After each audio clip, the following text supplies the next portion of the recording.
친구들 안녕. 오늘 함께 들을 성경 이야기는 씨앗, 등불, 그리고 수확이라는 제목의 이야기예요. 마가복음 4장 말씀이에요. 우리 함께 들어볼까요? 예수님은 사람들에게 가르침을 주기 위해 바닷가로 가셨어요. 모인 사람들이 너무 많아서 예수님은 배에 올라타셔야만 했어요. 예수님은 배에서 사람들에게 말씀을 전하셨고 사람들은 물가에 모여 앉아서 예수님 말씀을 듣고 있었어요. 예수님은 재미있는 이야기를 통해 가르침을 주셨어요. 첫 번째 씨앗 이야기예요. 이 씨앗으로 무엇을 할까요? 농부가 밭에 뿌리지요. 농부가 씨앗을 흩뿌리면 그 중에는 길거리에 떨어지는 씨앗도 있고 새가 먹어버리는 씨앗도 있어요. 자갈밭에 떨어지는 씨앗도 있고요. 자갈밭에 떨어진 씨앗은 빨리 싹이 나지만 뿌리는 깊이 내리지 못하지요. 잡초밭에 떨어지는 씨앗도 있어요. 싹은 나지만 잡초와 뒤엉켜서 결국에는 열매를 맺지 못하지요. 또 비옥한 땅에 떨어진 씨앗은 가슴 깊이 꿈꾸던 열매를 맺지요. 여러분, 이 이야기를 듣고 있나요? 진정 이해하며 듣고 있나요? 예수님과 12 제자들은 사람들이 모여있는 곳에서 빠져나왔어요. 12 제자들과 예수님 가까이에 있던 사람들이 예수님에게 씨앗 이야기에 대해서 물어보았어요. 예수님이 사람들에게 대답해 주셨지요. 여러분은 하나님 나라의 비밀을 알고 있어야 해요. 이 이야기가 의미하는 것은 무엇일까요? 내가 아는 모든 이야기는 하나님 나라와 연결되어 있답니다. 예수님께서 씨앗 이야기의 의미를 설명해 주셨어요.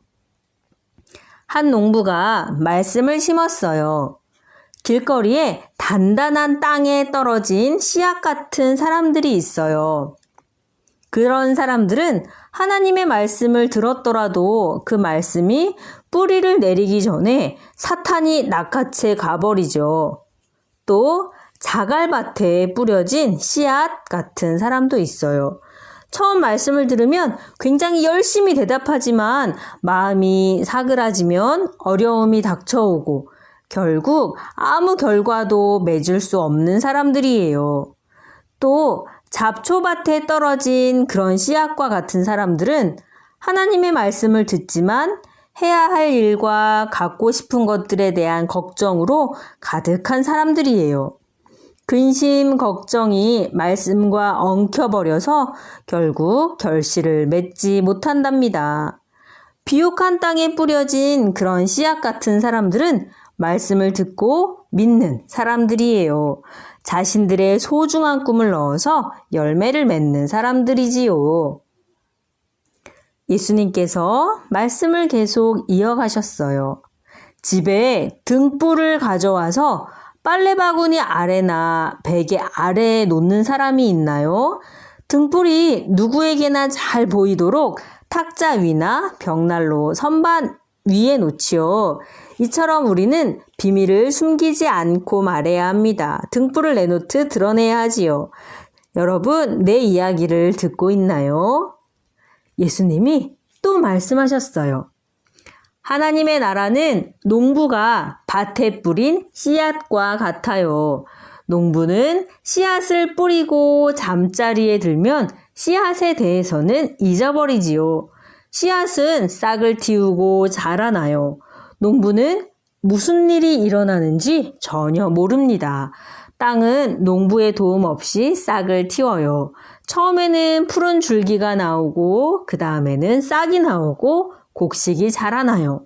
곡식이 완전히 익을 때 농부는 곡식을 베지요. 수확할 시간이 된 것이에요.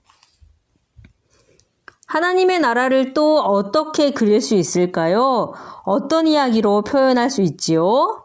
하나님의 나라는 겨자나무 같아요. 겨자나무는 땅에 뿌리를 내릴 때는 정말 작은 씨앗으로 시작하지요. 그렇지만 한번 싹이 나기 시작하면 두꺼운 나뭇가지가 뻗는 커다란 나무로 자라요. 독수리가 나뭇가지에 둥지를 만들 정도지요. 예수님은 이렇게 쉬운 이야기로 사람들에게 말씀을 전하셨어요. 늘 이야기를 통해 말씀하셨답니다.